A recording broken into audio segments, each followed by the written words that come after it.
Good evening, welcome to the Key Stage 4 GCSE Success Evening. I'm Jude Causwell, I'm the head of Year 10, and I'm going to be running through the presentation this evening, guiding you through some of the key information for Year 10 students. So the Year 10 team is here to help each student in Year 10 to be successful. Behind success, however, is lots of hard work that we don't necessarily see.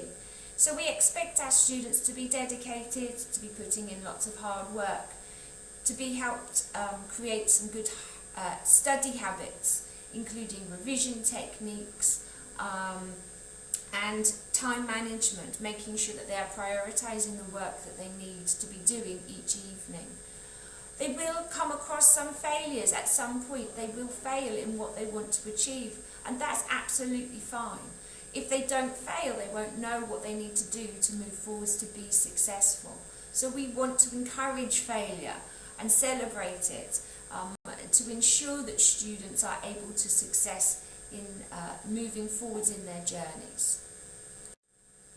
So what is our pride score? So your child's pride score is derived based on their attendance to school, punctuality to school, and their lessons, pride points, and their attitude to learning. Each one of these aspects is really important. So obviously, if your child is not in school, they won't be in their lessons, and unfortunately we know that that is going to impact the grades that they leave with, and we will come to that in a little bit, in one of the slides in a little bit. We know that coming and arriving to school and to their lessons punctually is also very important. The pride points and the attitude to learning show where they are engaged in their learning, they're showing good resilience, they're determined, and they are actively learning and making sure that they are understanding their work, they are completing their homework. So we aren't seeing students coming in for incomplete homework detentions. These are things that are really, really important to ensuring that your child is going to be successful at the end of the 2 years. So what do the pride scores show us? So we know that students who achieve a high pride scores of 7, 8s and 9s are making more progress at the end of their GCSEs than students who are getting the lower scores of 1s to 6. Okay? Now, we know that if a student is not in school, this is going to ultimately affect their learning. So it's no great surprise that if a student's attendance is poor, for example, then this will then affect their pride scores. If a student is not in school, they won't be doing the learning that we would expect of them. So hopefully you can see the significance of these pride scores and the significance that that has on the impact on their results at the end of the 2 years of study. With the pride scores, we also know that this will overall affect their attainment. We know, based on previous results, that if they have a pride score of 9s to 7s, that they are significantly going to be getting levels 8 to 9 in their GCSE results. Students who have the lower pride scores of 1, 2s and 3s are more likely to be leaving with levels 1 to 3 in their pride scores. So what do we expect with regards to time spent learning? So students typically need about 30 to 90 minutes to properly revise each of the 200 to 300 topics in the subjects they're taking. We would expect, therefore, that at least 200 hours of revision for the average of 1 to 2 hours per day should be happening from at least 3 to 6 months before their exams start. To help support with their time management, all students will bring home with them knowledge organisers. In their knowledge organisers, it outlines the core subjects that they are studying each half term, and helps you to support your child in terms of understanding what it is that they're going to be looking at and what they're going to be being tested on for that half term. We know that Key Stage 4 can work to be quite stressful for some of our students. So if we can organise and make sure that they are managing their time effectively, then hopefully this will mean that they are more organised and that they aren't leaving their work to the last minute, and this is what creates some of that stress. We know when students are stressed that this will impact on their health and their well-being in school. They won't be able to concentrate as well. They will find it harder to memorise and recall the information that is expected.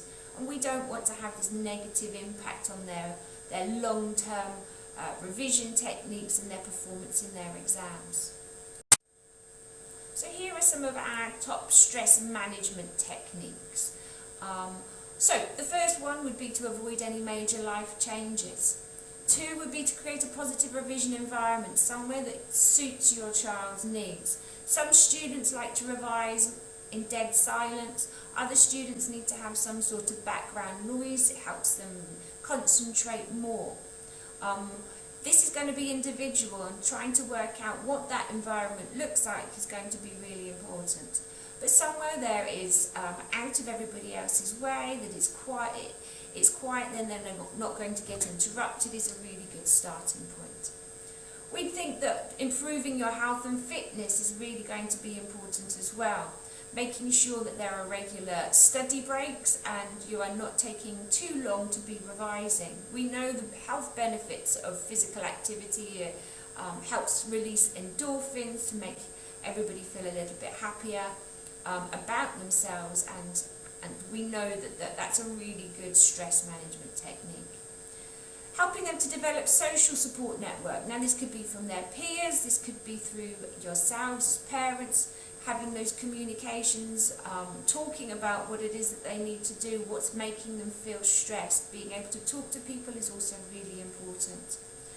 Having a really good revision timetable and then sticking to it, and making sure that it's visible, that you're keeping on top of that, is also a really good way to help prevent people from cramming and leaving everything to the last minute, which will obviously create that stress. So throughout our teaching practices, we look at the latest pedagogical information. And we know that retrieval practice is something that is really important to helping retain information in preparation for exams. So all the teachers in the John Rowan are looking at how we can use this retrieval practice in all of our lessons to memorise and help put things into our long-term memories from lessons that we did last week, from lessons that we will continue to reflect back on. So when we get back to the end of year 10, we're constantly reviewing the information that we've done from the beginning weeks of the year. This will be really, really important to enable students to be able to pull out that key information that they have been taught, so it sticks in the memory. And that's something that we are looking at embedding in all of our lessons. So it's really important that we are thinking about small and achievable goals.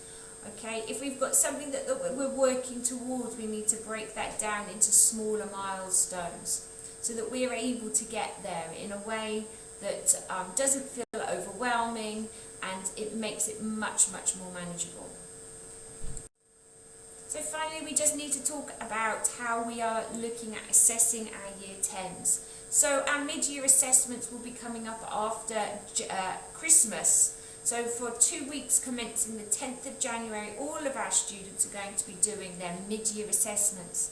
These assessments will be taking place in the sports hall, and this will give them a good opportunity to understand what it feels like to be in an exam under proper exam conditions. So we will be looking at that starting from the 10th of January. At the end of the school year, the 2 weeks commencing from the 13th of June, the year 10 mocks will be taking place again in the sports hall to allow students to get used to having those exams being completed under exam conditions and in the space that they will be sitting them when it comes to year 11. We feel that this is really important in helping them prepare mentally and physically for these exams. If you have any questions on any of the information that you have been given, or you have any concerns about any of the the students, please don't hesitate to call myself or email me, and if any questions that you may have. Thank you very much for your time this evening. Thank you.